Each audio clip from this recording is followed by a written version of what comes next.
I hope you are all ready to really fill your mind with phenomenal ideas. Look here for a minute. Put this up, Scott. I want you to really soak this up. You, just think this, you can create your own economy. That's an absolute fact, that you can create your own economy. We're going to talk this week about this stuff. It's called money. Most people want it and haven't got it. I'm going to talk to you about how to get it. Because you can have all the money you want.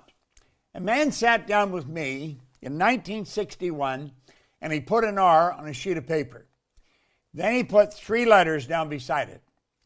And he said, Bob, let that R represent results, and the H and W's, that's happiness, health, and wealth. Then he asked me, he said, do you think I'm a happy guy? I thought, yeah, pretty happy. I said, he said, have you ever seen me sick? I had to admit I hadn't. He said, have you ever seen me when I was broke? Had to admit I hadn't. This guy always had a roll of this stuff. Always. And that was the first thing that caught my attention because I never had any. Now, this is in 1961. Gas, you could buy gas 40 cents a gallon. So I was always looking for $2 to get some gas. We'd always buy 5 gallons of gas. Never filled the tank up. Never had enough money to. I was always broke. And he said, why don't you change your results? He said, you're going to be one of the most miserable people I've ever met. And I was an unhappy guy. He said, you're always sick and you're always broke. Now, he was being kind. I was actually earning $4,000 a year at the time, but I owed $6,000. I owed everybody and his brother money. And I could never pay them because I never had any money. I'd get paid, it'd all be gone. And he said, why don't you change that? It never entered my mind that I could. It really didn't. And I think there's a lot of people like that. We'd get up, just go to work, and hope things would get better. He said, do you ever read anything? And I said, no, I can't read. Now, that wasn't true. I could, not well, but I could. I've since found out I read about as well as most people. Most people read at about a grade 7 level. And that's because we learned to read by the time we're in grade 7, and we never improve upon the skill from that point on. Well, he said, why don't you take this book and read it? This is Think and Grow Rich. And he told me, he said, if you read this book every day, do exactly what I tell you, you can have anything you want. Well, I did not believe that. But you know something? I believed he believed it. And so I decided I was going to listen to him and follow his instruction. Well, 1 year later, I was earning $175,000 a year. Now, I wasn't actually earning $175,000 a year. I was earning $12,500 a month. But if you annualize that, that's $175,000 a year. So the year had passed, and I wasn't at 175, but I was, heading towards that. And I had no idea what was happening. Now, there's a couple of lessons here. One, he said, do you have a goal? Now, this is before anything happened. And I said, no, I don't have a goal. I have carried, ever since that day, I have carried a goal card with me every day. Every day. And I've got an empty one. Every time I meet somebody and I find out they don't have a goal, I give them one. On one side of this goal card, it says, this great dream, this surging, dynamic thing, invisible to all the world, except to the person who holds it, is responsible for every great advance of humankind. That was written by Earl Nightingale. That's on one side of the goal card, and then you're right, you're going the other side.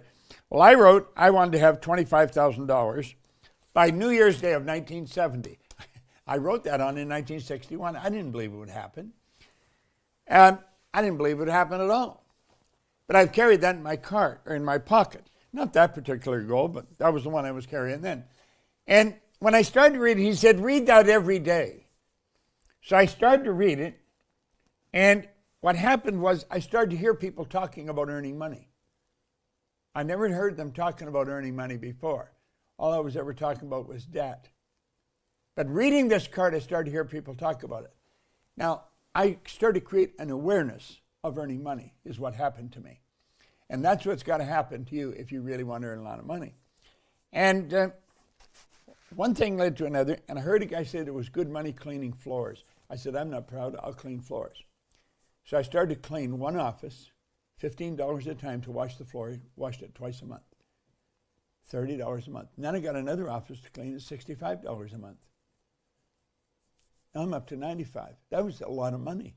See, I was only earning $400 a month. Now I've got an extra $100 coming in. Well, you know, at the end of the year, I was at $12,500 a month. It was absolutely incredible. Now, I'm just shortcutting this whole story, but 5 years later, I was doing a lot more money. I was doing over $1 million a year. Now, I was earning all this money, and I had absolutely no idea what happened to change me.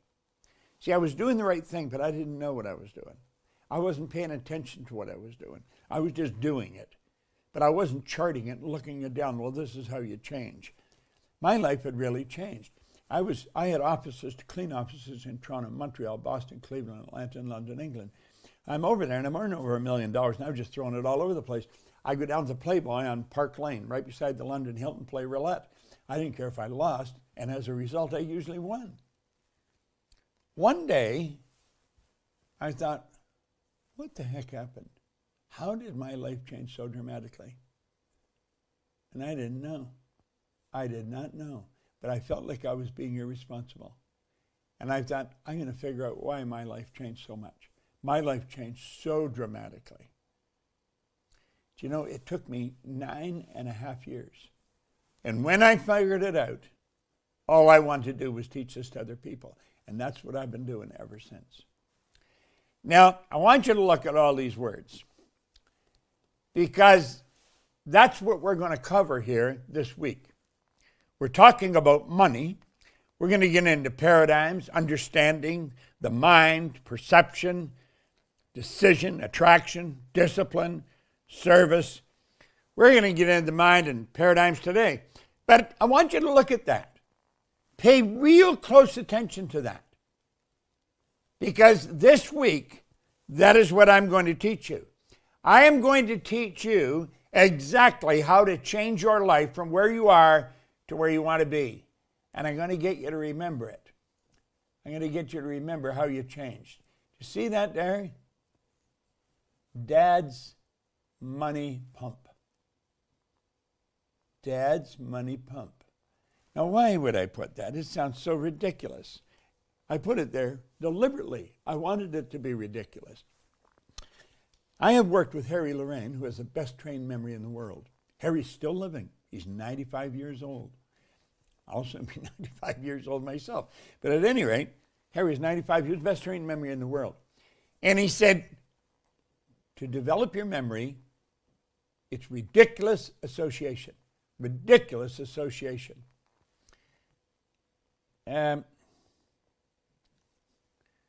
Let's suppose there's this one thing I want you to remember here. A sand timer. I want you to see the sand timer running around the room that you're in. I want you to visualize this running around the room you're in. Now, you know that's ridiculous, but that's why you'll remember. You see the sand timer running all around the room. Well, I want you to look at all these words, but I want you to remember Dad's money pump. And that will help you remember the words. That's ridiculous, but that'll help you remember the words, because this is what we're going to study. This is what we're going to study this week. Now, I'm going to tell you what I'm going to tell you right there. That's it. Then I'm going to tell you. I'm going to go through and I'm going to explain it. At the end of the week, I'm going to tell you what I told you. I'm going to explain the whole thing. I want you to remember everything I'm telling you because I want you to act on it. I want you to act on it. Repetition is the first law of learning. It's getting involved in the same things over and over and over again. See this book? I've been reading it every day since 1961. Now, after Oh, well, it's not an effort anymore. It's a habit. I carry it everywhere I go. I got an elastic on it because the book's fallen apart. It's literally fallen apart. See that? Now, this particular copy, my brother gave to me in 1963. I'd been reading another copy for a couple of years before that. I'll put this back where we got it with the elastic. So I want you to really think. I started to listen to that record. I was reading this book, and I found it on a record. Earl Nightingale had condensed this book and put it on a record. And then I found his Strangest Secret record. That is probably one of the best recordings I have ever listened to. I used to listen to that every day. Every day. And you know, strange things happened. I went to meet him. In 1966, I went to meet him. And I was with him for 1 hour. Earl Nightingale is the Dean of Personal Motivation. He and his partner that stand there with him, Lloyd Conant, they really started the industry that I'm a part of now, the personal development industry, in recorded fashion. And I was leaving his office. I had been there for an hour. It was phenomenal. I'll never forget it. He was at 333 North Michigan. Now, he's gone now, God bless him, but he was a phenomenal individual. And I said, Earl, what is the big deal? What is the big deal? He said, there's no big deal, Bob. He said, it's simply a matter of deciding what you love doing and then dedicate your life to it. He said, the problem with most people is they never figure out what they love doing. Well, you know, I've been listening to recordings since his recordings since 1961. This was 1966. He said the problem with most people is they don't know what they want to do, what they love doing. Well, I knew exactly what I loved doing, and I knew exactly what I wanted to do. I wanted to do what he was doing. That was in 1966. 1968, I was his vice president of sales. That's right. I moved my family to Chicago. I was his vice president of sales. That was one of the most interesting times of my entire life. Everything in my life started to change. And I was working with two of the most phenomenal people in the personal development industry. I was there for 5 years. It was a phenomenal time. Absolutely incredible. When I left there in 1973, I sat down and I wrote on a card, on my goal card, that I was going to have a company that operated all over the world. I knew that this material should be taught because I knew that repetition was the key to learning it. And just giving it to it on a record wasn't going to do it. People listen to it a couple of times, they think they knew it. You see, one of the problems is when we go to school, we read the book, they give us an exam in the book, and then they say, we've got it if we pass the exam. Well, we haven't got it at all. We haven't got it at all. One thing I noticed about Earl, when I was in his office, he had a book holder on his desk. This is called a book holder. You see that? I have that on my desk. Why do I have it on my desk? Because Earl had it on his. And I got a book holder, and I have this book held open. And I asked him at the time, I said, Earl, what is that? He said, well, it's a book holder. And I said, why do you have it? He said, I want to read those 2 pages every day. I said, how long do you read them? Well, he said, different lengths of time. He said, I read them till I see myself doing what he's talking about. He said, you see, Bob, most people just read and then they go to a new book. They're absolutely brilliant. They gather all kinds of information, but they're not doing it. School has us learning a lot of information, but we're not doing it. Well, I started doing it. I started doing what he was doing, and everything started to change. Now, everyone wants freedom. Everyone wants freedom. We want time and money freedom. You are not an exception. You will be amazed at how much free time you have when you never have to think about money. It's absolutely incredible when you stop and really start to think about it. The mind, it's all about the mind. Remember in Dad's Money? Dad's Money Pump? Mind was in there. It's all about the mind. Your marvelous mind. You see, understanding your mind and working in harmony with the laws governing the mind is absolutely essential if you want more of this stuff. Now look at. Anybody can get this. You can have all you want. All you want. But you've got to earn it. What we're going to talk about is how to earn it. How to earn all you want. It all starts inside. If you don't do it inside, it's never going to happen outside. If you're going to do it inside, you've got to understand how the mind functions. You must. Look at this. Success is 5% strategy, 95% mindset. Now, I didn't always know that. I was sitting with a woman. She's a distributor, consultant of ours, Catherine Weischuppel in Germany. I remember I was interviewing her. Gina, my assistant, was sitting with me. She was taking notes. And Catherine said, success is 5% strategy, 95% mindset. I'd never heard that before. I thought about it and I thought, you know something, she's right.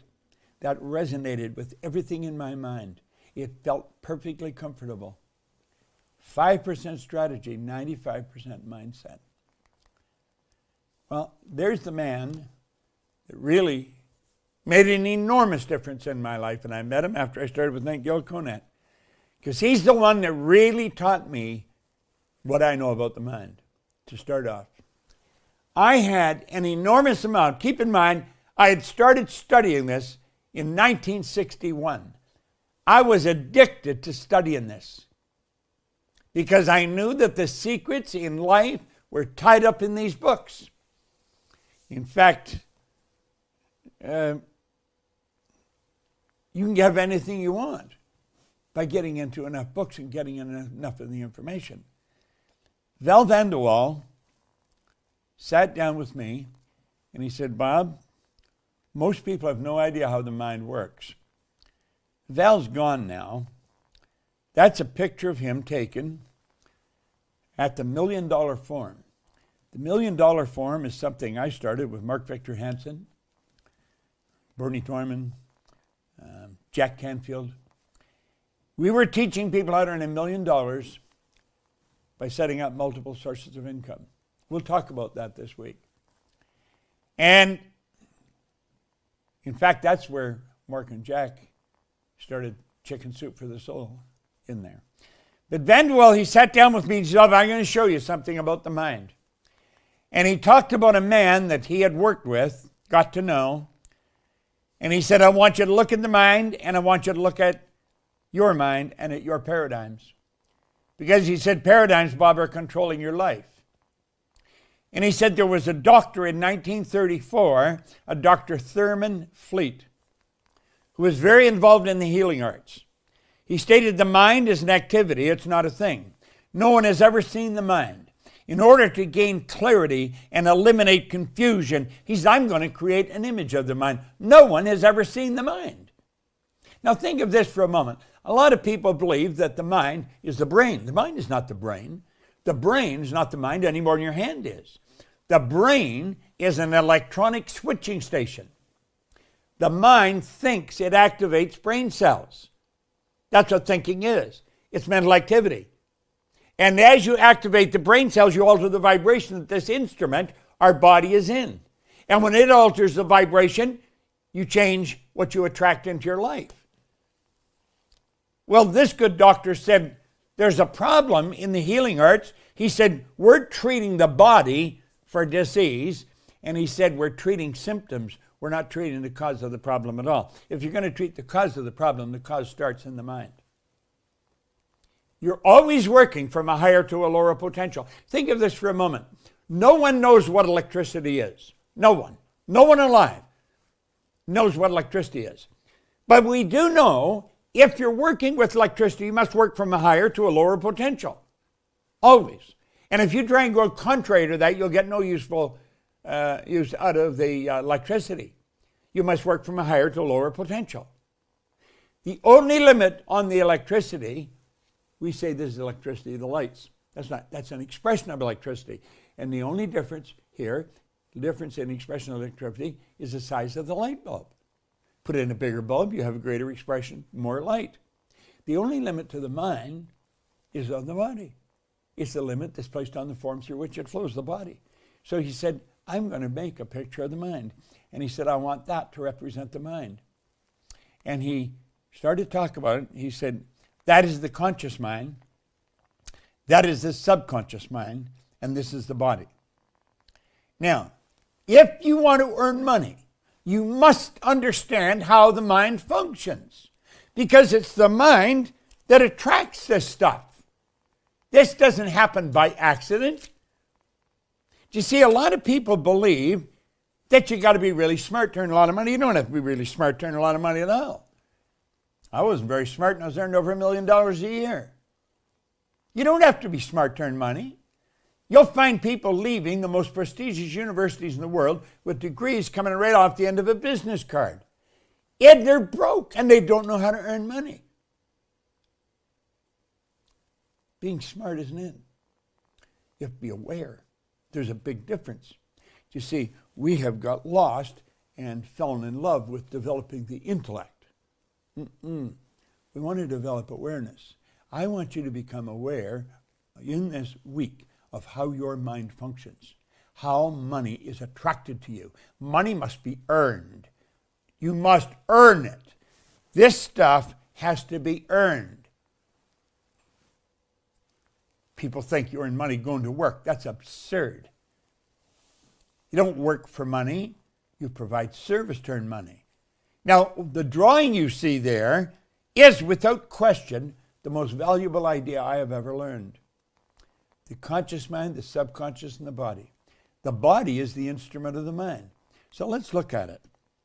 It's essential you gain an understanding of this. Your conscious mind is interesting. It's very interesting. So is the subconscious and the body. The conscious mind is your thinking mind. They're thinking. See, there's a power that flows to and through you. There's a power flowing into your consciousness right now. It's flowing into your mind right now. A phenomenal power. Spirit, energy is flowing into your conscious mind. And you think. And you have, that's your educated mind. That's where you start to gather all kinds of information. That's where your intellect is resident. Do you know what your intellectual factors are? Most people don't. We're going to talk about that. We're going to talk about the power that you've got locked up there in your conscious mind. It's absolutely incredible. That's where the intellect is resident. Now, the subconscious operates quite different than the conscious mind. The subconscious mind is your emotional mind. It's totally different than the conscious mind. See, the conscious mind has the ability to choose. The subconscious does not. Conscious mind has the ability to choose. The conscious mind can accept or reject. The subconscious mind cannot do that. The subconscious mind can only accept. It has absolutely no ability to reject. And the subconscious mind has no ability to originate. Your conscious mind has the ability to originate. You're a creative being. You can originate ideas. Now, your subconscious mind must accept anything you turn over to it. See, the conscious mind chooses, the subconscious must accept it. And the only way to get to the subconscious is through the conscious. There is no other way to get to the subconscious mind except through the conscious. Your subconscious mind cannot reject. I'll tell you something else. It has no ability to determine what's planted in it. Your imagination is phenomenal. Your subconscious mind must determine, or cannot determine, the difference between what's real and what you've imagined. You have the ability to imagine beautiful ideas. You can imagine your life in a certain way, and if you get emotionally involved and stay feeding that idea, it has to happen as sure as it's dark out tonight. Now, watch this information. This is on the mind. Now, I think you know you're not going to devour all this all at once. You're just not going to do it. Now let's look. With that information I've given you, let's look here. There's the conscious mind. There's you today. You're getting information from social media, from other people, from Netflix, from podcasts. It's pouring into your conscious mind. And because you have the ability to think, remember I said you could accept or reject it? Most of that information that's coming at you is negative information. You got the ability to reject that. Just say, get out of here. Now look, you can say, I'm not accepting it. Get out of here. But you know something? Most people don't do that. What happens? Well, the truth is they're not thinking. And because they're not thinking, their mind's wide open. What did we say about the subconscious? It had no ability to reject. See, your subconscious mind is immoral. It's like the earth. You can plant anything in it you want, and it cannot reject it. Your subconscious mind is very powerful. And look at this. Why is it left like that? That's the paradigm. You're literally programmed to leave your mind wide open. How did that happen? Well, let's take a look at how it happened. Let's close the window on this for a moment and go over here. Now look at here. You said this is you today. We're going over here. This is you as an infant. I want you to think of babies. I have great-grandchildren today, and that's the way they arrive on the scene. Their mind is wide open. Everything that's going on around them is going right into their subconscious mind. It just keeps dumping into their subconscious mind. And you know something? That's how the paradigm's formed. Now, let's take a look at the paradigm for a moment. The paradigm enables you to eat. The paradigm enables you to get dressed. It enables you to drive a car. It enables you to do all kinds of things. It enables you to do almost everything you do. The paradigm is a program that controls your behavior. It controls almost all of your habitual behavior. And that paradigm controls the language we speak. See, we learned to speak a language before we could even talk. We were learning the language. That language is just stuff pouring into our subconscious mind. You very likely like the food your parents liked. Almost everything we do was programmed in at an early age. Now look at this. Here we are here, 20, 30, 40 years later doing the same damn thing. It's almost inconceivable that people would be doing what they were programmed to do as infants, but they keep living that way. You see, a paradigm is a mental program that has almost exclusive control over our habitual behavior. And almost all of our behavior is habitual. So let's go back and look at it again for a moment. Here we are as infants. I want you to think of when you were an infant. Was there a lot of this stuff around? Was there a lot of money? Did you live very well? Now you probably be thinking, well, we live fairly well, yeah. Was there an abundance of money? I mean, could they get anything they want? Probably not. You see, our situation, our financial situation, has usually been programmed at that point right there as little children. Now, this is rather wild, but it's also true. As strange as it is, that's the way it works. We've been programmed at a very early age. And here we are here, years later, same thing. Let me give you an example. When I first met Linda, it was 40 years ago. And she was out shopping for food one day, and she said, what would you like? I said, I'd like some turnip. She said, turnip? What's that? Well, I said, tried to explain it to her. Well, she said, we don't eat that. We feed that to the pigs. I said, really?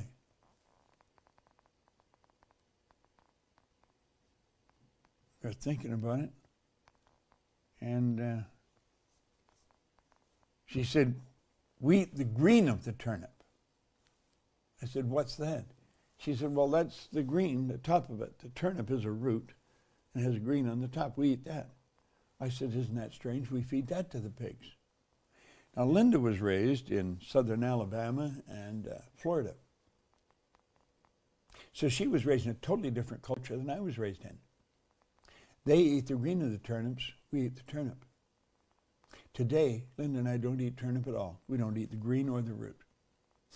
We're compromised, you see. Now think. I want you to think of what was it like when you were a child. Now I'm going to tell you what it was like when I was a child. I was living way up in northern Canada as a little boy in a pulp wood mill, pulp lumber mill. We lived in a little log cabin. It was about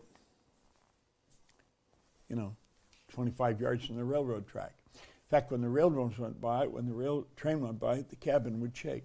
Bears would come up and look in the window. Now, the schoolhouse was right next door to the little log cabin. It was a church, too. And we went to school there. I just used to wander in there. I was only a little kid. That was where I first went to school. And the teacher in there, she taught everybody. Didn't matter what age you were. Everybody got taught. Same schoolhouse.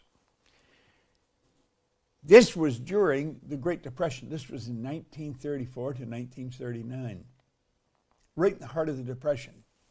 Then in 1939, the whole world went to war. My father and everybody else's father, they went off to war.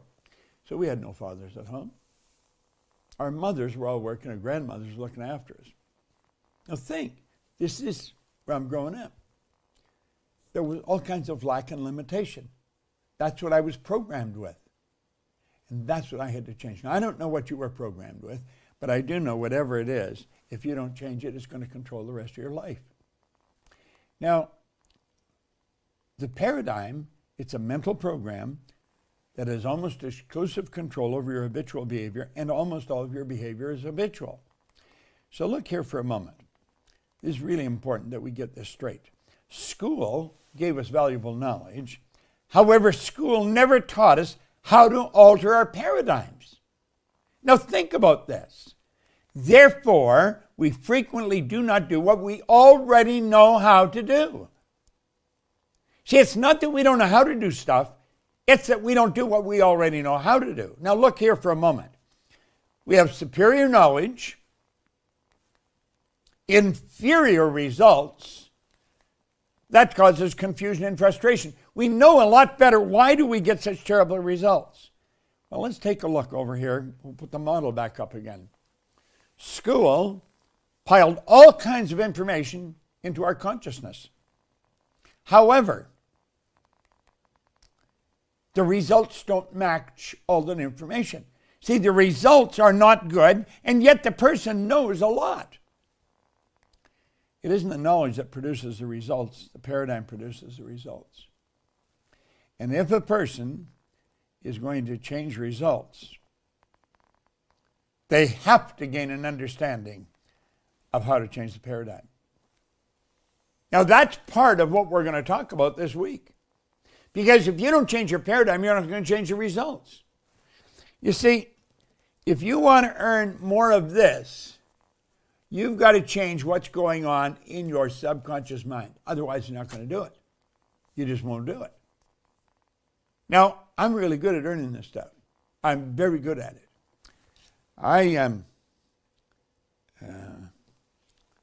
I've been studying this for a long time. And if you want to change your results, you've got to change that paradigm. It's essential. And most people don't know that. Now, let's take a look at what your paradigm controls. It's very important you really study this. Your paradigm controls your perception. You go back to Dad's money again, that was one of the P's. Remember we said Dad's money pump? Well, that was one of the P's, is perception. When you change your perception, everything begins to change. Everything. You change the way you look at something, what you look at is going to change. Perception controls all kinds of things. Most people never really stop and think that. When you start to change your perception of this, you see what you're looking at here is paper, it's money. That, 3 $100 bills, okay? It's paper. This is not money. This represents money. This is an instrument that represents money. Money is an idea. It's an idea. It's a medium of exchange that we trade for other people's products or services. And if we want more money, we can earn it. It is not that hard. The earning of money is it's governed by an absolute law. Think this whole universe operates by law. Winter never follows winter. If I drop this, it's going to go down. It cannot go up. That's an absolute law. The night always follows the day. That's a law. The laws of the universe are precise. We talk a lot about the laws of the universe here at the Proctor Gallagher Institute. Your perception of a situation controls what's going on inside. Your perception of this and how to get this, how to earn this, and earn it in abundance has to change if you really want to earn more money. Perception.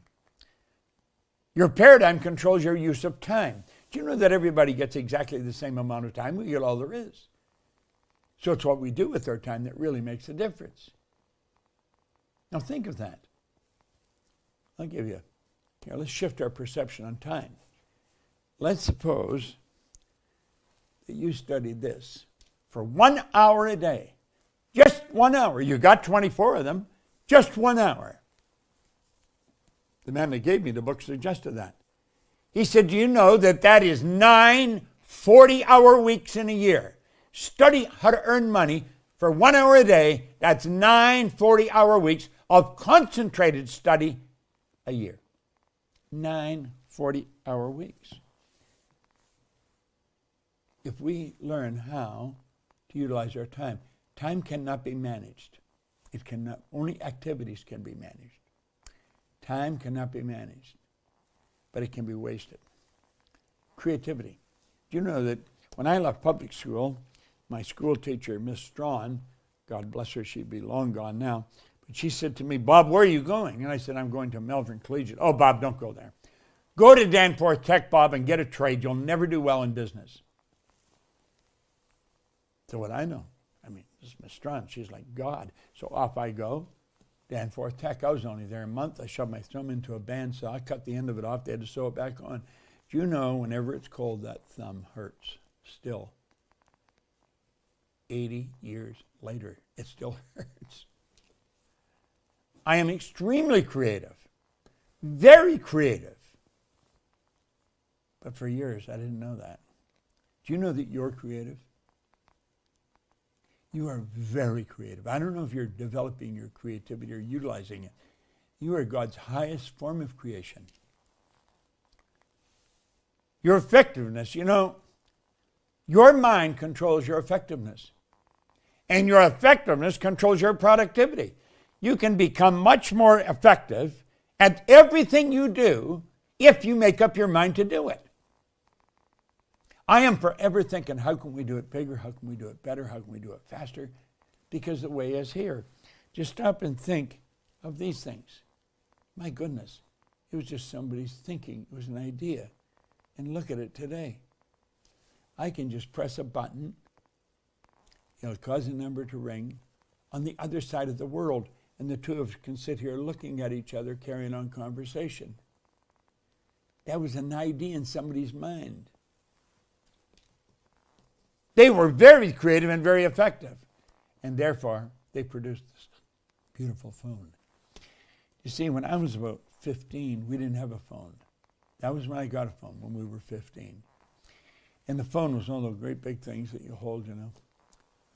And it was a party line.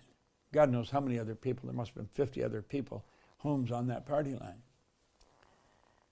Why didn't we have one? Well, there was two reasons. One, you had to have a lot of money. And we were poor. We did not have a lot of money.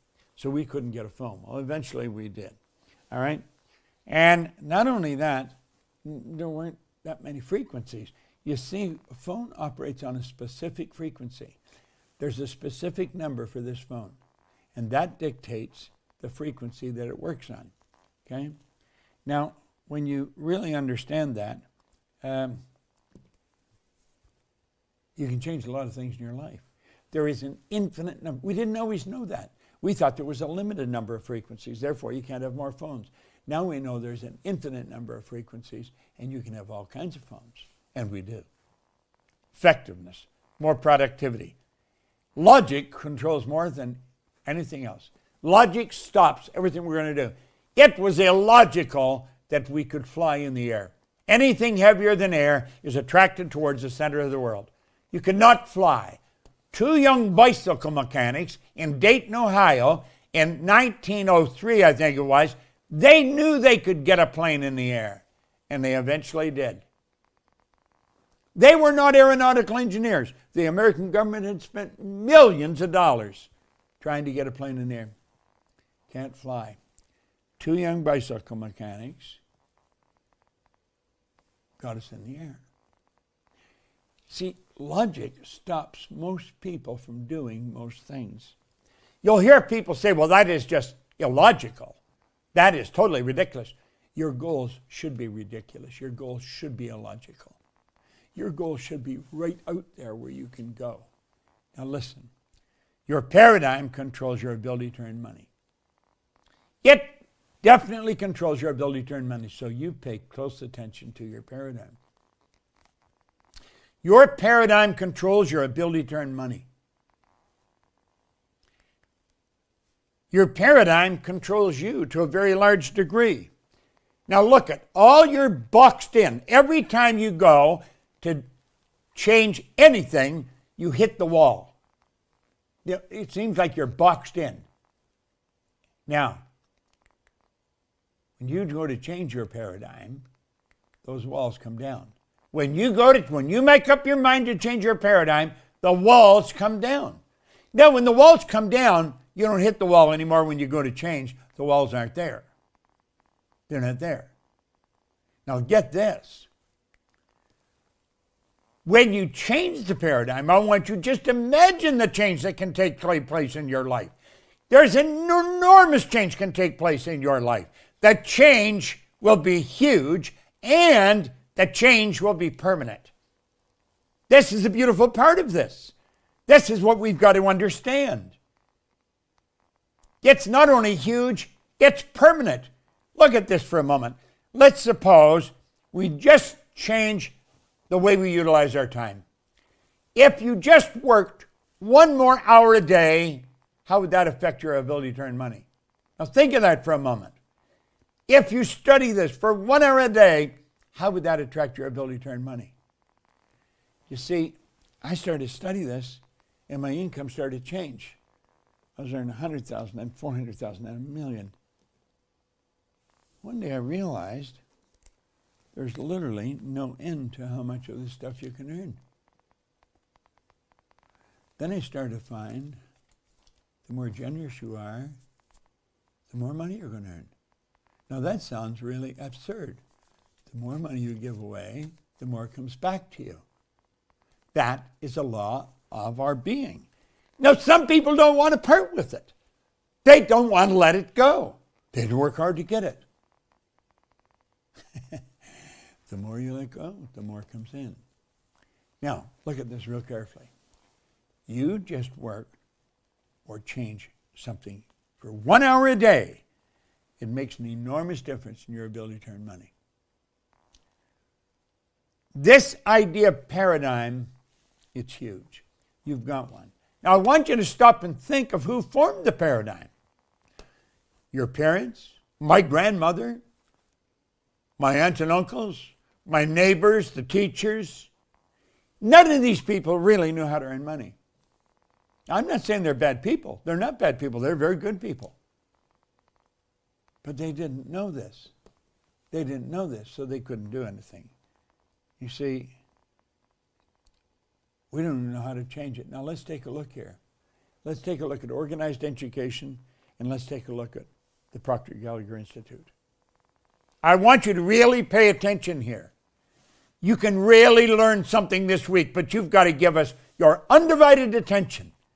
This is not a game. There's you. Those little things that come up on you, that's your senses. You can hear, see, smell, taste, touch. Your conscious, your subconscious, and your body. You go to school. You go to school and you listen. You hear the teacher. We hear with our ears. And because we hear, we gather information. Gathering information and learning are two totally different things. Gathering information are stacking the books up there in the conscious mind. Then periodically, as you go through the year, they come up and they give you a test. They want to find out how much you know. And they give you a test. They ask you questions. If you answer the questions right, you pass. You win. You get an education. And they call that an education. It is not an education. It's gathering information. We treat education as if it's something you can fill up and put a cap on. You can't do that. That is not knowing. It's not knowing. Now let's take a look at what learning is. You don't learn by just hearing it. You've got to really listen, and you listen with your emotional mind. When you listen, that's when you learn. See, learning is when we consciously entertain an idea. That's what you're doing right now. Then get emotionally involved with these ideas. When you get consciously and emotionally involved, you're going to act on the idea. And when you act on the idea, you're doing it, so you change the result. It's because of what you do, and the results change. When the result changes, that's feedback to your consciousness. You learned.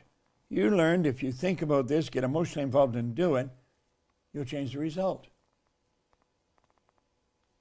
Pretty interesting, isn't it?